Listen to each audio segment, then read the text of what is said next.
কিছু দিতে চাই, যা আপনি চাইবেন। ঠাকুর বলছেন আপনি থেকে যান। এই করে করে তবুও মিস্টার হেনরি বলছেন আমি আপনাকে কিছু দিতে চাই। হঠাৎ করে ঠাকুরের চোখে জল। মিস্টার হেনরি এই হাঁটু গেড়ে তিনি ঠাকুরের কাছে দাঁড়িয়ে আছেন, ঠিক এই ডিস্টেন্সে।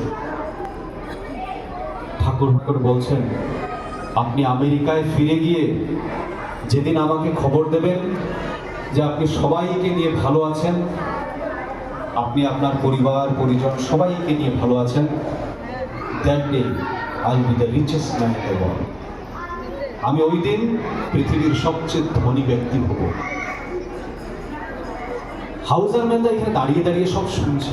তিনি ভাবছেন ঠাকুর এটা কি করলে, ঠাকুর এটা কি করলেন?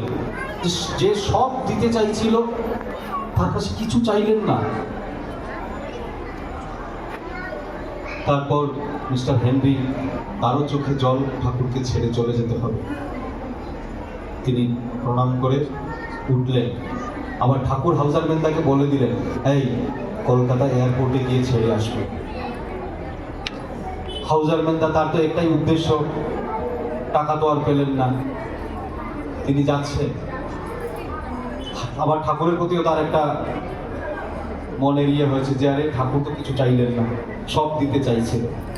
তখনকার দিনে এয়ারপোর্টে সেই রকম রেস্ট্রিকশন ছিল না, ওই সিঁড়ি অব্দি, ফ্লাইটের সিঁড়ি অব্দি চলে যাওয়া যেত।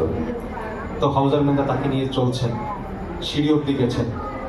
মিস্টার হেনরি সিঁড়ি উঠছেন, হাউজার ম্যানদা ভাবছেন এবার যদি কিছু দেয়, এইবার যদি কিছু দেয়